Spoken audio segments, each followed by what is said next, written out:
अऊज़ु बिल्लाहि मिनश शैतानिर रजीम बिस्मिल्लाहिर रहमानिर रहीम रब्बि इश्रह ली सदरी व यस्सिर ली अमरी वहलुल उक़दतम मिन लिसानी यफ़क़हू क़ौली रब्बि ज़िदनी इल्मा अल्लाहुम्मा अरिनल हक़्क़ हक़्क़न वरज़ुक़ना इत्तिबाअह व अरिनल बातिला बातिलन वरज़ुक़ना इज्तिनाबह आमीन या रब्बल आलमीन। अल्लाहुम्मा तहिर क़ुलूबना मिनन निफ़ाक़ व अअमालना मिनर रिया व अलसिनतना मिनल कज़िब व अअयुनना मिनल ख़ियाना फ़इन्नका तअलमु ख़ाइनतल अअयुनि व मा तुख़फ़िस सुदूर आमीन या रब्बल आलमीन। बच्चे, कल हम लोगों ने एक टॉपिक पढ़ना शुरू किया था कि टैक्स ईयर को चेंज भी किया जा सकता है या नहीं किया जा सकता।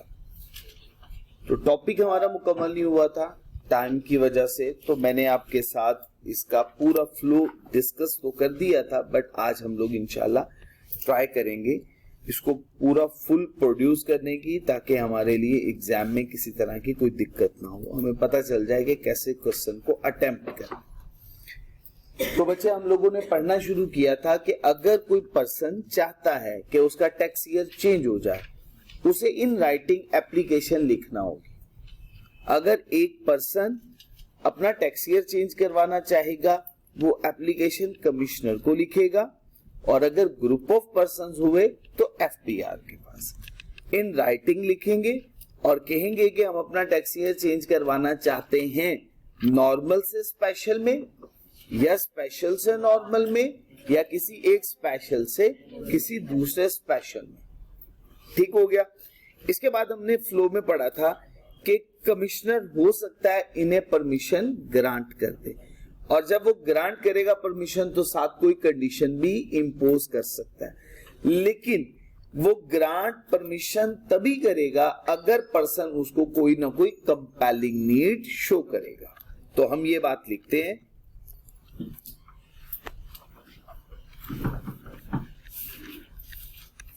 The commissioner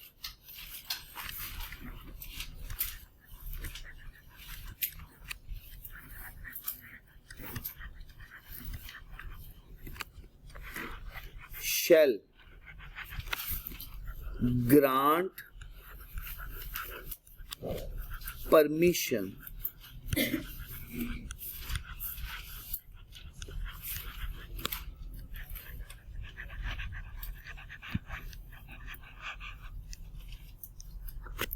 subject to condition। Commissioner क्या करेगा? ग्रांट करेगा परमिशन सब्जेक्ट टू कंडीशन। अब ये जरूरी नहीं है कि कंडीशन हर केस में हो। अगर हम चाहते हैं कि कंडीशन के बारे में हम कह दें कि कंडीशन जब होगी तब वो मेंशन कर देगा, जरूरी नहीं है हर केस में हो, तो हम इफ एनी बोल देंगे।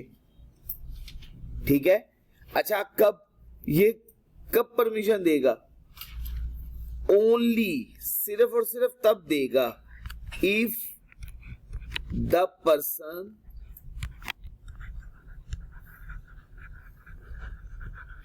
has shown a compelling need।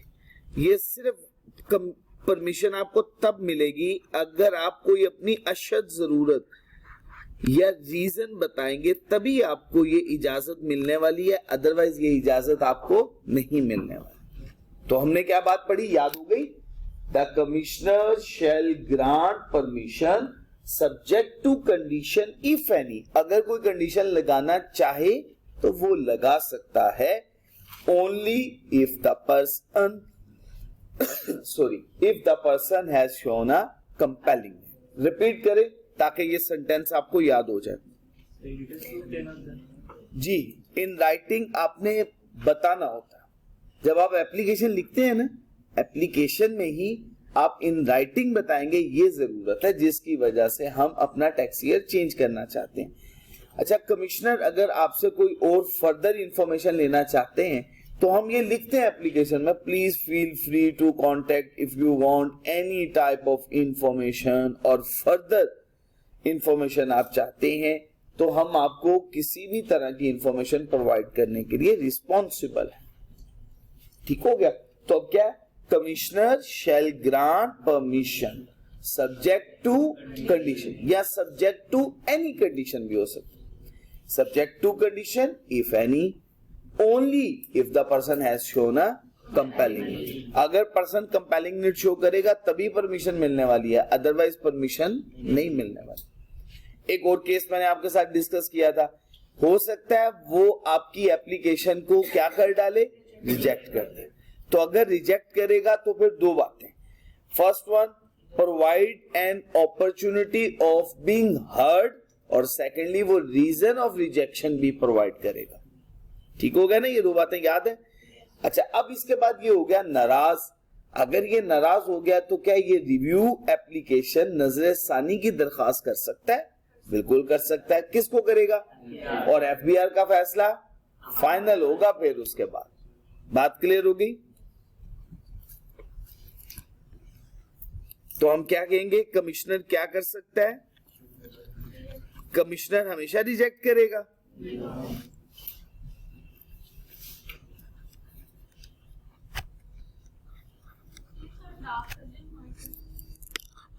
जी बच्चे,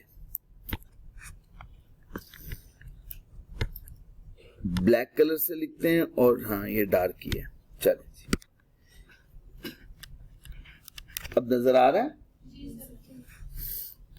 if the commissioner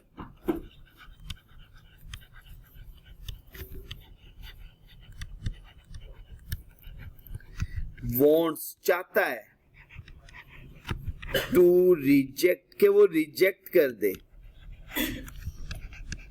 the application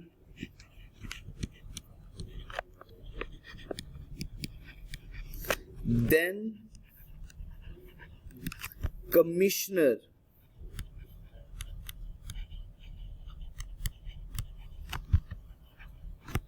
provide करेगा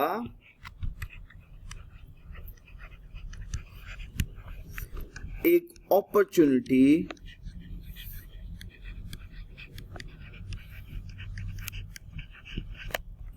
कि वो आपकी बात को सुन सके,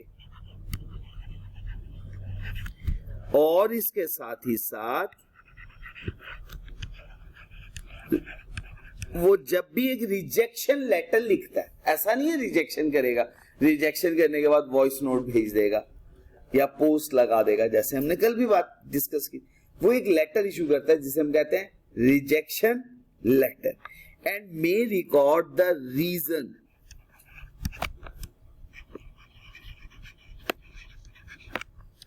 ऑफ रिजेक्शन।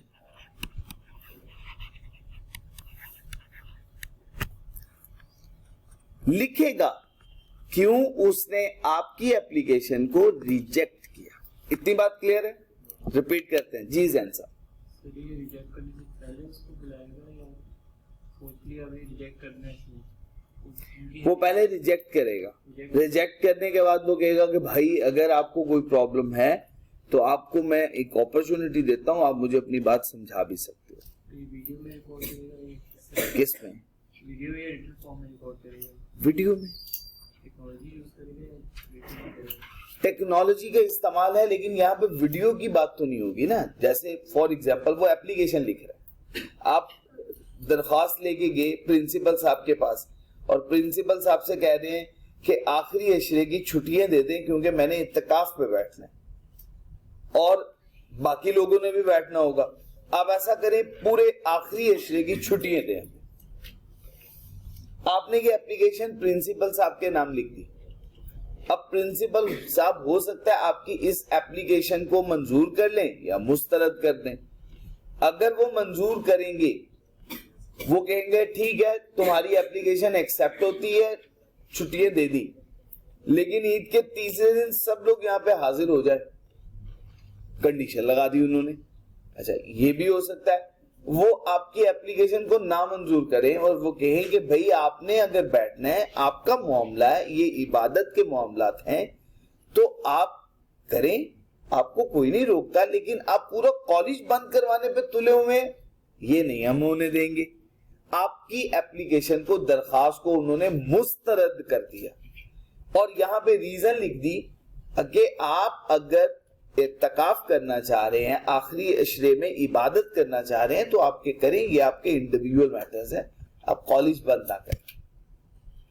आप कहते हैं मुझे एक दफा प्रिंसिपल साहब से मिलने तो दें, मैं उनको कायल कर लूंगा। अब तनवीर साहब से कहते हैं मुझे एक दफा उनसे जरा फेस टू फेस मुलाकात तो करने दें, मैं अपनी बात समझा दूंगा, शायद मैं लिख के नहीं समझा पाया। उन्होंने मुलाकात करवा दी, आप फिर भी कायल नहीं कर पाए। हो सकता है आपने कायल कर लिया तो तब मंजूर हो जाएगी, अगर नहीं कायल कर पाए तो तब भी मुस्तरद हो जाएगी। ठीक हो गया ये। तो जी बच्चे, if the commissioner wants to reject the application, then commissioner may provide an application of being heard. Opportunity provide करेगा, sorry, may provide an opportunity of being heard and may record the reason of rejection. और record करेगा क्यों उसने आपकी इस application को reject किया। अच्छा, अब क्या होगा इस केस के अंदर? कमिश्नर, अच्छा अब देखें, अगर if the person may want to file a review application, अगर वो रिव्यू एप्लीकेशन फाइल करना चाहता है तो वो किसके सामने करेगा? एफबीआर के सामने। और एफबीआर का डिसीजन क्या हो जाएगा? फाइनल। ये लाइन मैं सबसे एंड पे लिख दूंगा, दोनों के लिए कवर हो जाएगी, जरूरत नहीं है। अब आते हैं हम अगले पॉइंट की तरफ। जी बच्चे, फोर्थ वन पॉइंट। वालेकुम अस्सलाम। If the commissioner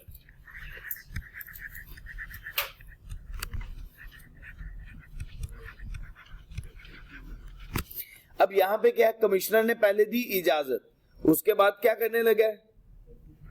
withdraw. If the commissioner wants to withdraw,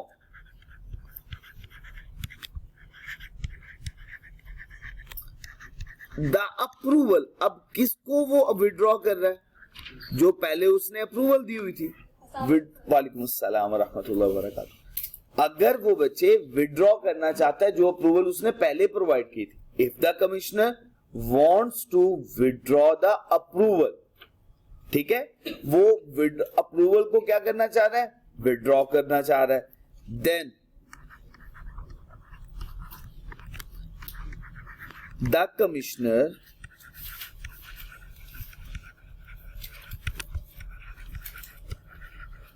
may provide an opportunity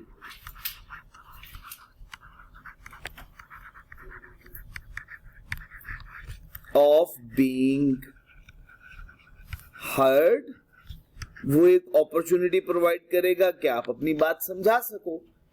and may record the reason, और वो रीजन लिखेगा ऑफ विड्रॉल के क्यों उसने अपने फैसले को वापस ले लिया।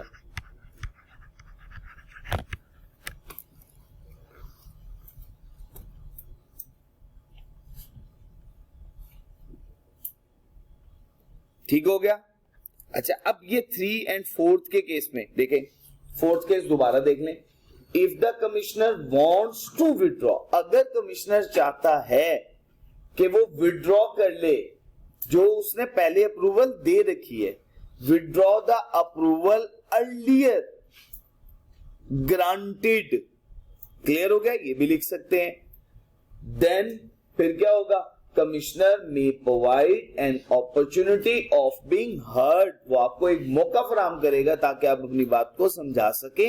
And may record the reason of withdraw. ठीक होगा जी, यहां तक बात क्लियर हो गई।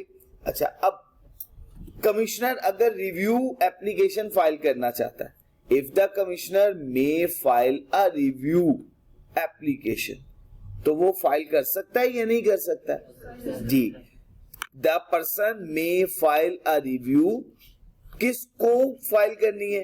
To the FBR, and the decision of the FBR shall be final. Decision किसका? FBR का डिसीजन क्या समझा जाएगा?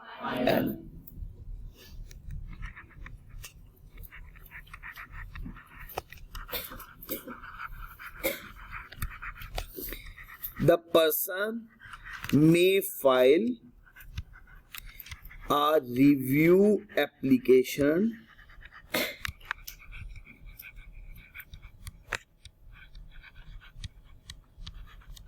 to the FBR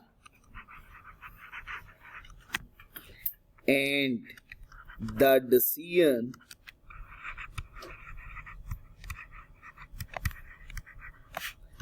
of the FBR shall be final. FBR का डिसीजन क्या समझा जाएगा बच्चे? फाइनल। तो उसके बाद आप किसी भी कोर्ट में इसको चैलेंज नहीं कर सकेंगे। पूरा प्रोसेस क्लियर हो गया? अब याद करते हैं, रिपीट करते हैं। पहली बात, सबसे पहले नंबर पे हमने क्या पढ़ा था? If the person wants to change his tax year, then he must have to apply to the commissioner in writing to change his tax year from normal to special, special to normal, special to another special. Clear हो गया? The commissioner shall grant the permission subject to conditions, if any, only if the person has shown a compelling need. ये भी बच्चे बात clear? अच्छा, अब commissioner क्या कर सकता है? If commissioner wants to reject the application, then अगर कमिश्नर चाहता है कि वो एप्लीकेशन को रिजेक्ट करे, तो वो फिर पहले उसे क्या देना पड़ेगा? May provide an opportunity of being heard, और अपॉर्चुनिटी देने के बाद भी उसका फैसला नहीं बदला, अब वो एप्लीकेशन पे क्या लिखेगा?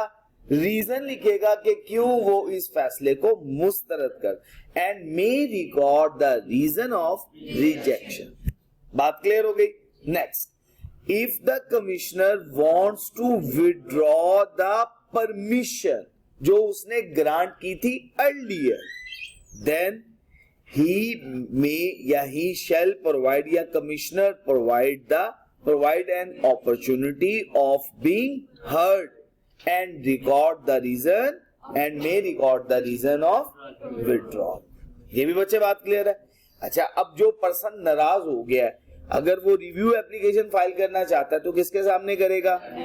The commissioner may file a review application to the FBR and the decision of the FBR shall be final। कोई कंफ्यूजन तो नहीं है बच्चे? ऑटम 2022 में ये क्वेश्चन आया होगा, किस अटेम्प्ट में? ऑटम 2022 के अंदर ये क्वेश्चन आ चुका होगा। तो ये मुश्किल बात तो नहीं है, आसानी से कर पाएंगे आप लोग। बिस्मिल्लाहिर्रहमानिर्रहीम। बच्चे, अभी तक की जो डिस्कशन थी हमारी, हम क्विकली रिकॉल करते हैं, फिर उसके बाद नेक्स्ट स्टेप में मूव करेंगे। पहली बात जो हमने पढ़ी, हमने पढ़ा टैक्स ईयर 3 टाइप्स के होते हैं। First one, second one, third one, transitional. Normal को रिकॉल कीजिएगा। नॉर्मल की 3 बातें पढ़ी थी। A period of ending 30 June denoted by the in which the ending date या in which the 30 June false. ये बात क्लियर हो गई बच्चे? 12 माह की मुद्दत। दूसरी बात हमने पढ़ी जिसका आखिरी तारीख 30 जून हो, और इसको डिनोट किया जाएगा उस कैलेंडर ईयर में जिस कैलेंडर ईयर में 30 जून की तारीख आई। ये बात क्लियर हो गई? उसके बाद बच्चे हम लोगों ने दूसरा टैक्स ईयर पढ़ा था, स्पेशल टैक्स ईयर। उसके केस में भी 3 पॉइंट। पहला point, a period of 12 months ending on other than 30 June. शाबाश। और बच्चे थर्ड वन, डिनोशन कैसे दी? Calendar year relevant to the normal tax year in which the closing date of the special tax year falls. शाबाश, बिल्कुल ठीक हो गया। तो हमने स्पेशल टैक्स ईयर की डेफिनेशन पढ़ी। हमने कहा 12 माह की मुद्दत एंड होगी 30 जून के अलावा, और उसकी पॉसिबिलिटीज मैंने कितनी बताई थी? 11 पॉसिबिलिटीज हो सकती है, क्योंकि एक है नॉर्मल की, बाकी 11 स्पेशल की। और बच्चे इसको डिनोट किया जाएगा कैलेंडर ईयर से। कैलेंडर ईयर कौन सा? जिसमें 30 जून आएगी, और वो 30 जून नॉर्मल टैक्स ईयर जिसमें स्पेशल टैक्स ईयर फॉल करेगा। ये था। तो denoted by the calendar year relevant to normal tax year in which the closing date of the special tax year fall, या इसको समटाइम ये भी कहा जाता है in which the closing date of the said tax year false. वो said tax year यही special tax year की बात कर रहे हैं। ठीक होगा जी यहां तक? अब मुझे बताइएगा कोई कंफ्यूजन यहाँ तक। फिर उसके बाद हमने थर्ड वन टॉपिक पढ़ा कि टैक्स ईयर को नॉर्मल से स्पेशल या स्पेशल से नॉर्मल में या स्पेशल से एक और स्पेशल में चेंज किया जा सकता है। उसका क्या प्रोसीजर है वो भी हम पढ़ चुके। अब हमने एक बात जाननी है, हमने कहा था टैक्स ईयर होते हैं 3 टाइप्स के, एक रह गया हमारा, वो क्या है? Transitional tax year. पहले मैं केस समझाता हूं, फिर उसके बाद इसकी डेफिनेशन लिखेंगे क्योंकि ये केस पढ़ा है।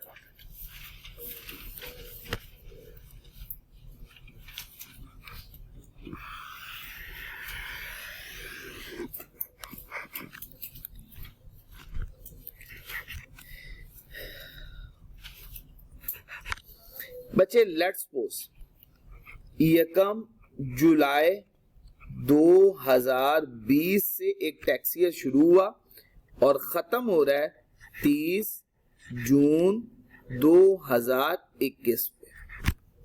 यहां तक बात क्लियर हो गया? अच्छा बच्चे, अब ये कौन सा टैक्स ईयर है, नॉर्मल या स्पेशल? Normal tax year.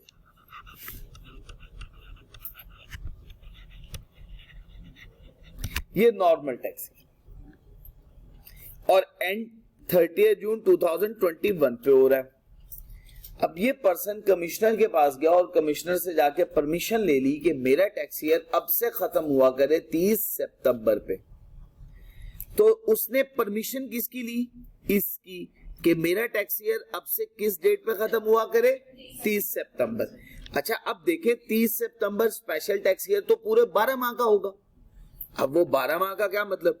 ये शुरू होगा 1 अक्टूबर 2021 से, पूरा लिख देता हूं 2021 से, लेकिन खत्म कब होगा? 30 सितंबर 2022 पे खत्म होगा। अब ये कौन सा टैक्स ईयर है? स्पेशल। तो परमिशन किस टैक्स ईयर की ली है? स्पेशल टैक्स ईयर की परमिशन ले ली। अब आप मुझे एक बात बताइएगा, अगर हम नॉर्मल टैक्स ईयर से स्पेशल टैक्स ईयर में मूव कर रहे हैं, दरमियान में एक इन बिटवीन टाइम पीरियड नहीं आ गया? अब वो मुद्दत 12 माह की है या 12 माह से कम मुद्दत है? कम। तो ये है लेस देन 12 मंथ्स। कितने माह की मुद्दत है? 12 माह से कम मुद्दत, less than 12 months.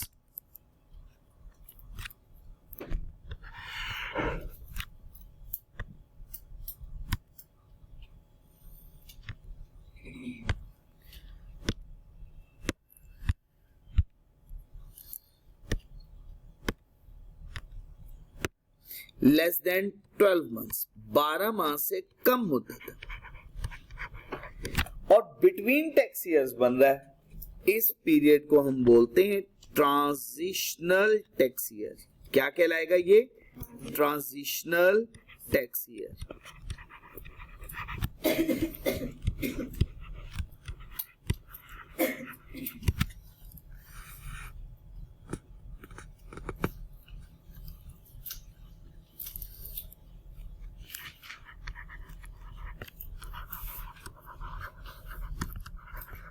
The period from the day, एक ऐसा पीरियड जो किस से शुरू होगा? Next following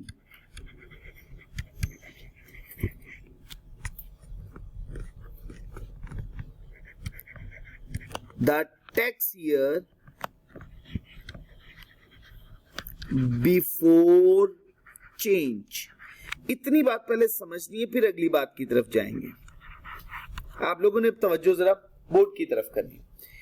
normal tax year ये पहले वाला टैक्स ईयर था, चेंज होने से पहले वाला। इसको मैं कह सकता हूं ये बिफोर चेंज टैक्स ईयर है, ऐसा ही है ना? बिफोर चेंज, चेंज होने से पहले वाला टैक्स ईयर है, ऐसा ही है ना। अच्छा, ये टैक्स ईयर कब खत्म हुआ? यकम 30 जून। इससे अगला दिन क्या है? यकम जुलाई। तो ये कब से ट्रांजिशनल टैक्स ईयर शुरू हो जाएगा? यकम जुलाई 2021 से। तो इतनी बात समझिएगा। द पीरियड, एक ऐसी मुद्दत जो शुरू कब होने लगी है? From the day next following, अगले दिन से। किसके अगले दिन से? कंप्लीट टैक्स ईयर के अगले दिन से। और वो कंप्लीट टैक्स ईयर कौन सा है? बिफोर चेंज, चेंज होने से पहले वाला टैक्स ईयर। बताएं, इतनी बात समझा पाए हो? The period from the day next following the tax year before change. यहां तक बच्चे बात क्लियर? अच्छा, अब next, to the day before the start of the changed tax year। और खत्म कहां पे होगा? खत्म कहां पे होगा? एक दिन पहले खत्म हो जाएगा। किसके एक दिन पहले? चेंज टैक्स ईयर के शुरू होने से एक दिन पहले। अच्छा, आप देखें, चेंज टैक्स ईयर कब शुरू हो रहा है? यकम अक्टूबर को। तो ये खत्म कब होगा? ये खत्म हो जाएगा 30 सितंबर 2021 पर खत्म हो जाएगा। क्लियर हो गया? तो बच्चे क्या होगा? To the day before the start of the changed tax year is called, क्या बोलेंगे इसे? Transitional tax year. मुझे बताइएगा, ये बात मैं आपको समझा पाया हूं या नहीं समझा पाया हूं? बात क्लियर हो गई?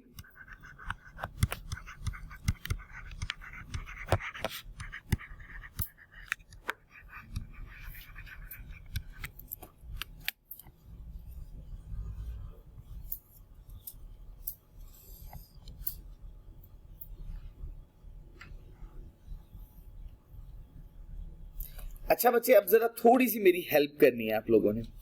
यहां पे जरा मेंशन करवाना है, ये टैक्स ईयर कौन सा है? जरा टैक्स ईयर मुझे बताइएगा, ये कौन सा टैक्स ईयर है?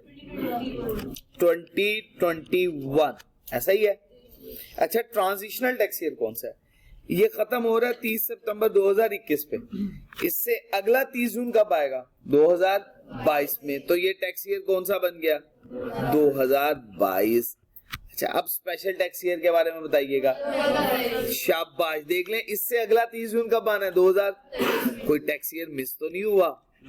तो बात समझ में आ गई ना। तो ये रूल जो बना हुआ है इनकम टैक्स का, ये बिल्कुल परफेक्ट बना हुआ है कि कोई भी टैक्स ईयर मिस नहीं होगा इस केस में। क्लियर हो गया? यहां तक कोई दिक्कत तो नहीं? अच्छा, अब ये एक बात याद रखनी है, अगर हम बात कर रहे थे नॉर्मल टैक्स ईयर की 12 माह, बात की स्पेशल टैक्स ईयर की 12 माह, लेकिन ट्रांजिशनल के केस में लेस देन 12 मंथ्स। ये 12 माह से ज्यादा की मुद्दत नहीं होगी कभी भी, ये हमेशा क्या होगी? 12 माह से कम मुद्दत होगी। ठीक हो गया जी? चले जी, ये हमारे टैक्स ईयर का टॉपिक मुकम्मल हो गया। अब हमने अगला टॉपिक शुरू करना है। यहां तक अगर किसी बच्चे को कोई कंफ्यूजन है, कोई बात मैं नहीं समझा पाया हूं, पूछ सकते हैं। ट्रांजिशनल का जी, ट्रांजिशनल का बताते हैं जी। ट्रांजिशनल को हमने समझना है। हमने कहा एक पर्सन यूज कर रहा था नॉर्मल टैक्स ईयर। कौन सा टैक्स ईयर यूज कर रहा है? Normal tax year. ये टैक्स ईयर यूज कर रहा है। वो कमिश्नर के पास गया और उससे जाके कहता है कमिश्नर से कि मेरा टैक्स ईयर चेंज कर दे। अब वो परमिशन किसकी ले रहा है? Special tax year. और स्पेशल टैक्स ईयर कितनी माह का होता है? 12 माह का। तो इसका मतलब परमिशन किसकी मांगी है? इस टैक्स ईयर की मांगी है। और ये होगा change tax year, special tax year. और चेंज होने से पहले वाला टैक्स ईयर कौन सा है? ये वाला before change normal tax year है। अच्छा, आप बिफोर चेंज टैक्स ईयर से चेंज टैक्स ईयर में जब जाते हैं, दरमियान के एक मुद्दत है, एक पीरियड है, एक दुरानिया है, जो between before and after change tax year की मुद्दत होगी। उस पीरियड को हम कहते हैं ट्रांजिशनल टैक्स ईयर। जो शुरू कब होगा? चेंज होने वाले टैक्स ईयर से। ये जो चेंज होने वाला टैक्स ईयर है, बिफोर चेंज वाला टैक्स ईयर उससे अगले दिन शुरू होगा और चेंज्ड टैक्स ईयर से एक दिन पहले खत्म हो जाएगा, उस मुद्दत को हम बोलेंगे ट्रांजिशनल टैक्स ईयर। क्लियर हो गया? बिफोर चेंज से अगले दिन शुरू होगा और चेंज टैक्स ईयर से एक दिन पहले खत्म हो जाएगा, एंड हो जाएगा, ऐसे टैक्स ईयर को, ऐसी मुद्दत को ट्रांजिशनल टैक्स ईयर कहते हैं। ठीक हो गया जी? चलो जी, जज़ाकुमुल्लाह खैर। और किसी को कोई कंफ्यूजन? जैन साहब बातें क्लियर हो गई हैं?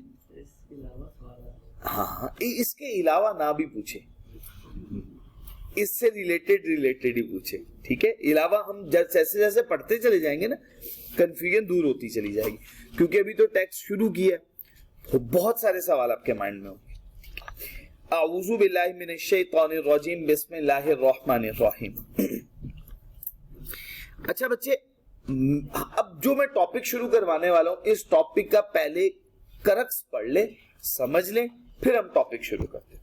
करक्स क्या? हमने सबसे पहले बात ये जानी कि पर्सन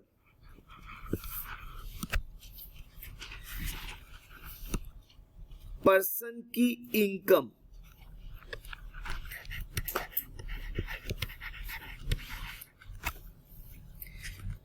पे इंपोज होना है। क्या इंपोज हो जाना है? टैक्स। उस टैक्स को हम क्या बोलेंगे? Income tax. अब इस पर्सन की इनकम दो तरह से हो सकती है।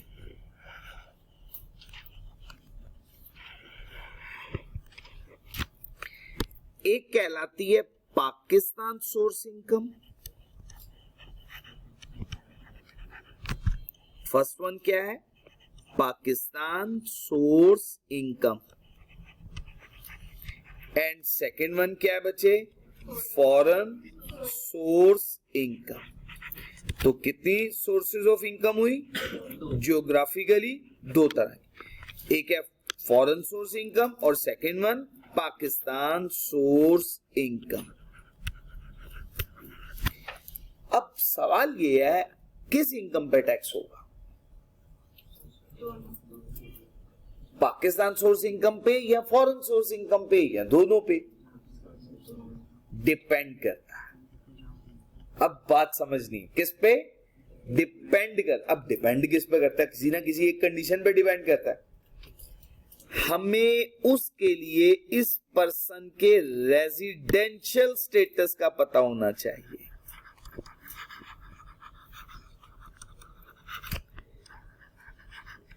इसके रेजिडेंशियल स्टेटस पे डिपेंड करती है। लॉजिक क्लियर हो गई? अब अगर हम कहते हैं कि इस पर्सन की पाकिस्तान सोर्स इनकम भी टैक्सेबल है, फॉरेन सोर्स भी इनकम टैक्सेबल है, तो भाई किस बेस पे कह रहे हैं? Residential status. या सिर्फ पाकिस्तान सोर्स इनकम टैक्सेबल है, फॉरेन नहीं है, तब भी हम किस बेस पे कह रहे हैं? Residential status. तो हमने ये फैसला करना है कि इसकी पाकिस्तान सोर्स इनकम टैक्सेबल है या दोनों सोर्सेज ऑफ इनकम टैक्सेबल है, पाकिस्तान भी फॉरेन सोर्स भी। ये डिपेंड किस पे करेगा? रेजिडेंशियल स्टेटस के ऊपर। क्लियर होगी बच्चे बात? अब कॉन्सेप्ट समझ में आया? ये क्वेश्चन है, अभी हमने पढ़ा, हमने ये क्वेश्चन समझा कि भाई हमें ये जानना है सबसे पहले कि इस पर्सन का रेजिडेंशियल स्टेटस क्या है। अगर मैं आपसे पूछूं रेजिडेंशियल स्टेटस क्यों हम जानते हैं, तो आप कहेंगे ये जानने के लिए ताकि हमें ये पता चल सके कि इस पर्सन की किस इनकम पे टैक्स इंपोज होना है और किस इनकम पे टैक्स इंपोज नहीं होना। इसके लिए हमें इसके रेजिडेंशियल स्टेटस का पता होना चाहिए। मैंने कहा जी चलें, लेट्स सपोज मैं कहता हूं आपके सामने एक एग्जांपल डिस्कस करता हूं जी, आप जरा मुझे जवाब बताइएगा।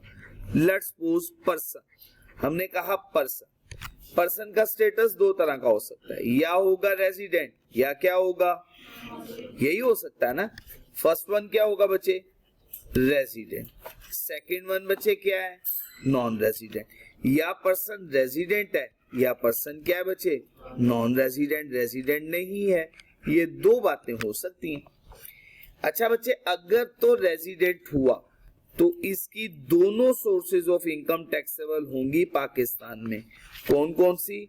पाकिस्तान सोर्स इनकम भी टैक्सेबल होगी और दूसरे नंबर पे फॉरेन सोर्स इनकम भी टैक्सेबल होगी। तो क्या हुआ, पाकिस्तान सोर्स इनकम और फॉरेन सोर्स इनकम, याद रखना है इसको। इसको मैं अगर सिंप्लीफाई करूं तो इसको हम कहते हैं वर्ल्ड वाइड इनकम। दुनिया में कहीं भी कमा लिया, पाकिस्तान में आपको क्या पे करना पड़ेगा, टैक्स देना पड़ेगा। इसको वर्ल्ड ओवर इनकम भी कहते हैं। दुनिया में किसी भी जगह पे आपने कमाया, देखिए पाकिस्तान के रिसोर्सेज को इस्तेमाल करते हुए कमाया, पाकिस्तान सोर्स इनकम। इसके अलावा किसी भी कंट्री में किसी भी जगह पे आपने अर्निंग की तो वो कौन सी इनकम होगी। तो इसका मतलब है कि पाकिस्तान के अलावा कोई भी कंट्री फॉरेन सोर्स। तो आपको दोनों पे अगर टैक्स पे करना, तो दुनिया में किसी भी खत्ते में किसी भी जगह से आप अर्निंग करें तो आपको टैक्स पे करना पड़ेगा। तो हम इसे क्या बोल देंगे, वर्ल्ड वाइड या वर्ल्ड ओवर इनकम पे। यहां तक कोई दिक्कत तो नहीं है, वर्ल्ड ओवर इनकम। अच्छा, अगर तो नॉन रेजिडेंट है तो फिर भाई साहब सिर्फ और सिर्फ किस पे, शाबाश, एक्सीलेंट, फिर सिर्फ पाकिस्तान सोर्स इनकम। अगर तो नॉन रेजिडेंट है तो फिर सिर्फ किस इनकम पे टैक्स पे करना होगा, पाकिस्तान सोर्स। फिर फॉरेन सोर्स इनकम पे आपको टैक्स नहीं अदा करना।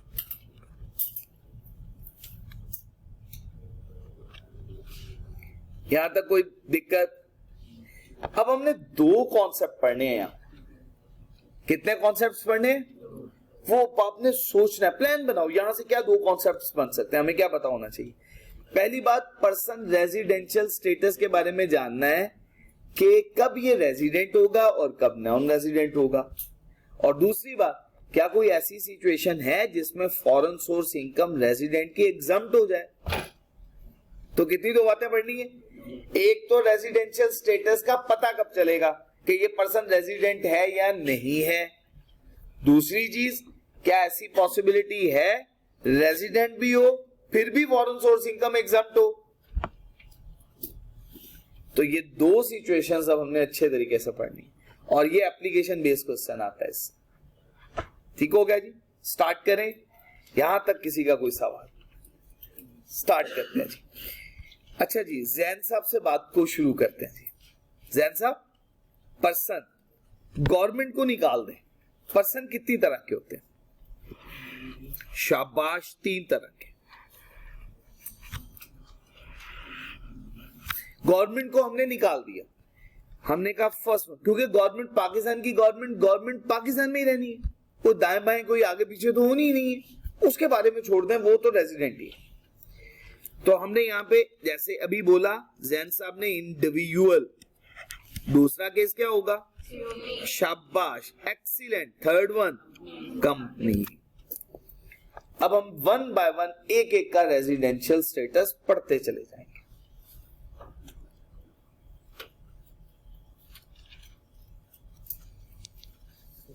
गवर्नमेंट को भी तो आती है फॉरेन सोर्स इनकम। क्या, गवर्नमेंट को भी तो आती है। For example, government income earning के लिए होती है। गवर्नमेंट बैरून मुमालिक में जाके, यूके में जाके टैक्स इंपोज करेगी।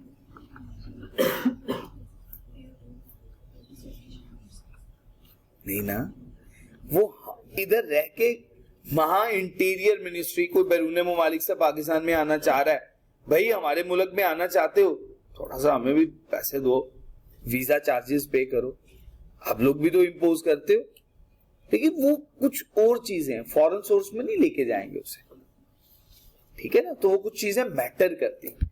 आप हमारे मुल्क में आएंगे, हमें आपके लिए कुछ एक्सपेंडिचर्स भी इंकर करने पड़ सकते हैं, और ये वो बहुत चीजें होती हैं। तो हम कहते हैं भैया हमारे मुल्क में आने के लिए एक राइट है, आपको पे करना पड़ेगा वीजा चार्ज, उसके बाद आप आ सकते हैं, परमिशन ग्रांटेड, आपको वीजा की स्टैंप लगा दी गई, आप आए, और जितने पीरियड का स्टे है उतने पीरियड के अंदर अंदर आपने यहां से वापस भी चले जाना है, ओवरस्टेट नहीं होना। फिर हो सकता है हमें आपको मजबूरन धक्के दे के निकालना पड़े, उसे कहते हैं डिपोर्ट कर देना। धक्के दे के निकालना ना, डिपोर्ट कर देना, आपने सुना होगा ये वर्ड, बहुत ही कॉमन है। या तो किसी दूसरे कंट्री में जाके आप क्या कर दें, उनके लॉ की वायलेशन कर डालें, तो वो देन आपको डिपोर्ट कर देते हैं। या आप ओवरस्टेड हो गए, आपने राइट लिया था 15 डेज का, 20 डेज का, 30 डेज का, आप उतने पीरियड में वापस नहीं गए, आप वहीं पे रुक गए हो और आपने बताया भी नहीं, फर्दर परमिशन भी नहीं ली, तो देन आपको ये कहते हैं। बहरहाल ये हमारा टॉपिक नहीं है, हम जो डिस्कशन करना चाह रहे हैं टेक्स्ट में वन बाय वन एक एक करके सबको पढ़ेंगे। तो सबसे पहले स्टार्ट करते हैं इंडिविजुअल से, बात शुरू करें जी अपनी। Residential status of an individual.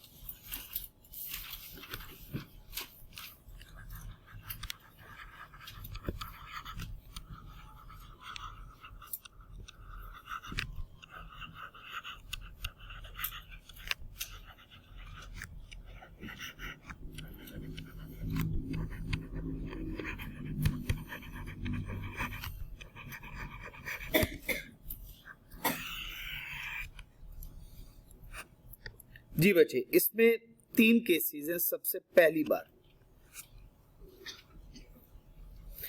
Government employ, government कौन सी? फेडरल और provincial government.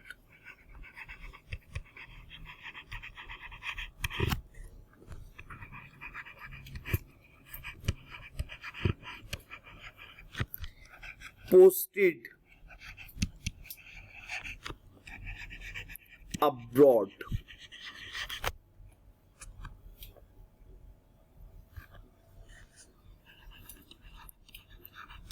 would be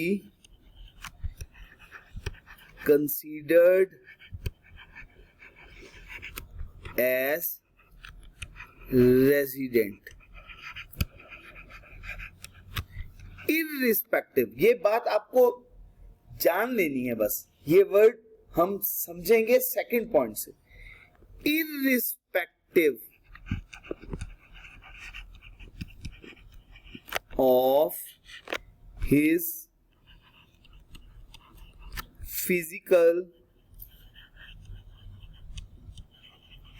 stay in Pakistan.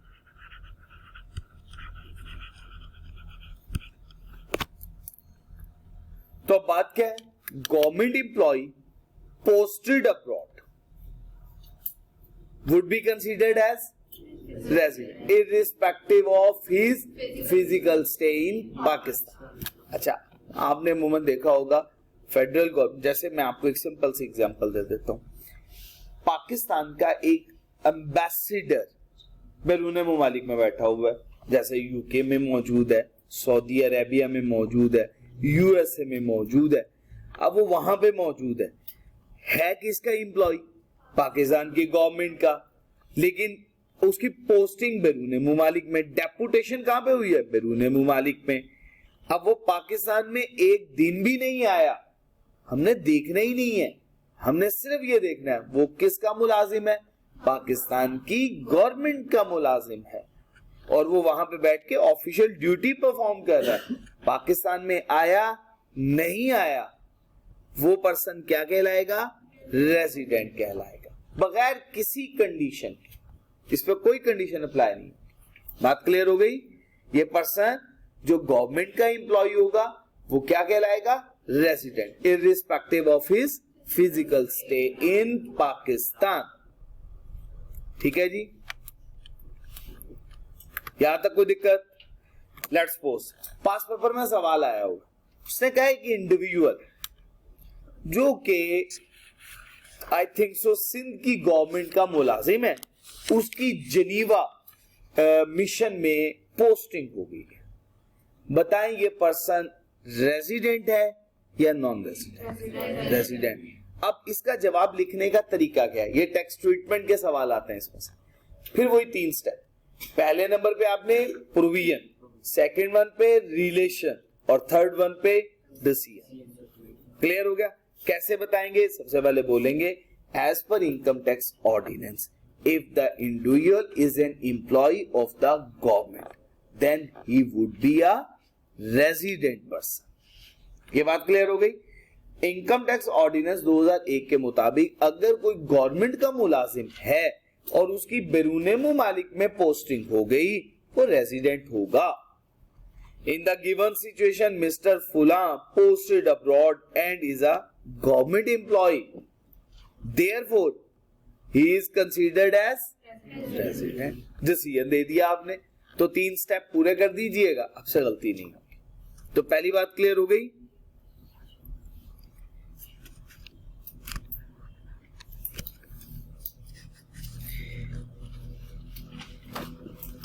An individual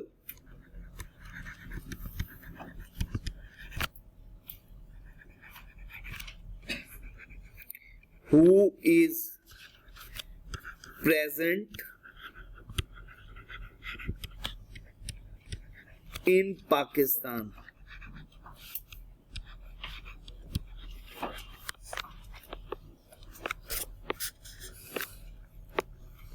एक ऐसा इंडिविजुअल जो पाकिस्तान में मौजूद रहा, अब कितने दिनों के लिए? For 183 days. कितने दिनों के लिए? और मोर या इससे ज्यादा दिनों के लिए। तो कम से कम कितने दिन है?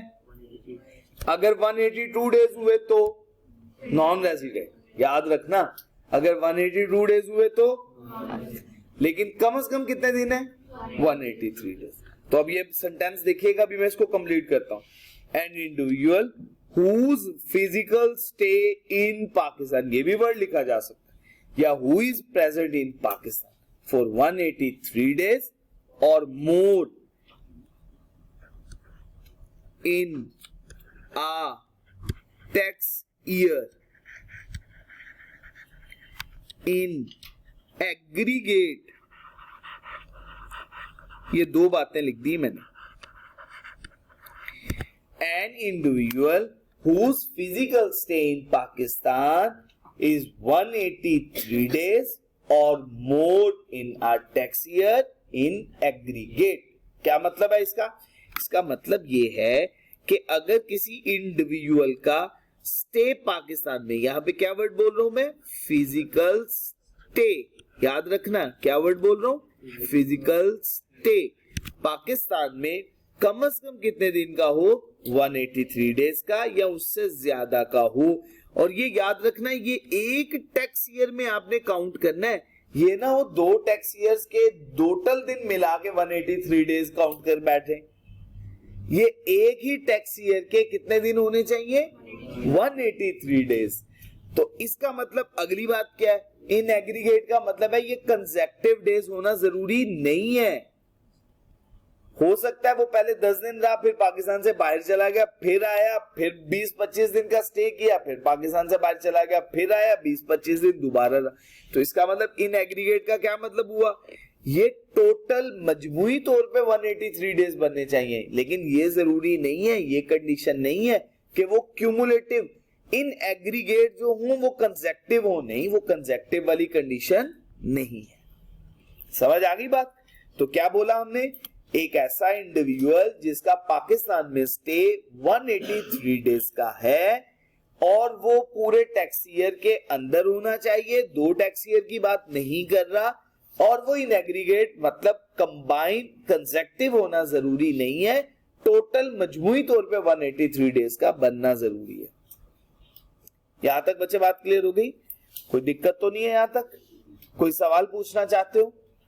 अच्छा, अब प्रॉब्लम ये है, इससे आगे मुझे बहुत सारी एग्जांपल्स और एक रूल पढ़ाना, तो इससे आगे हम कंटिन्यू नहीं कर सकेंगे। अब एग्जांपल्स और रूल के लिए हम कल इसी से आगे कंटिन्यू करेंगे। क्या मतलब? हम ये जानना चाहते हैं कि अगर एक पर्सन एक ही टैक्स ईयर के अंदर पूरा कंसेक्टिव रहा, फिर कंसेक्टिव नहीं रहा, फिर एक टैक्स ईयर में आया, दूसरे टैक्स ईयर में वापस चला गया, तो मैं उसके कुछ डिफरेंट सिचुएशंस बना के आपके साथ एग्जांपल में और पास पेपर के कुछ केसेस डिस्कस करके फिर अगला केस डिस्कस करूंगा इंशाल्लाह। ठीक हो गया? तो ये 2 बातें याद कर लेंगे और इसका रूल भी हमने डिस्कस करना। रूल क्या है वो भी मैं लॉजिक बता देता हूं, फिर कल पढ़ेंगे। लेट्स सपोज साकिब साहब, अगर एक पर्सन पाकिस्तान में आया जिस दिन वो पाकिस्तान में आया उस दिन को बोलते हैं डे ऑफ अराइवल। जिस दिन वो पाकिस्तान से बाहर जाएगा उसे बोलेंगे डे ऑफ डिपार्चर। क्या डे ऑफ अराइवल और day of departure Ali Hasan साहब दोनों count, Ali Hamza sorry, count होंगे या नहीं होंगे? रूल बताएगा काउंट होंगे या नहीं होंगे। वैसे रूल ने कहा होंगे काउंट। उसने कहा part of a day will be considered as a full day. दिन का कुछ हिस्सा ही क्यों ना रहा हो, वो पूरा दिन कंसीडर किया जाएगा। और उसमें कौन कौन से दिन होंगे? उसने अभी दो मैंने आपके सामने एग्जांपल ली, इसके अलावा भी है, स्ट्राइक की बात करेगा, पब्लिक हॉलीडे की बात करेगा, गजेटेड हॉलीडे की बात करेगा, इसके अलावा छुट्टियां गुजारने की। पाकिस्तान में आए, बीमार पड़ गए, सिक लीव हो गई, वो दिन भी काउंट होंगे। तो वो रूल में ये सब बातें मौजूद हैं, वो इंशाल्लाह रूल पढ़ेंगे और फिर उसके बाद हम कुछ इसके केस स्टडीज सॉल्व करने के बाद फिर इसके बाद थर्ड कंडीशन पढ़ेंगे। इसमें 3 उसूल मौजूद है। बात क्लियर है यहां तक? चले जी बच्चे, कोई सवाल तो नहीं पूछना? सुब्हानक अल्लाहुम्मा व बिहम्दिक अशहदु अल्ला इलाहा इल्ला अंता अस्तगफिरुका व अतूबु इलैक।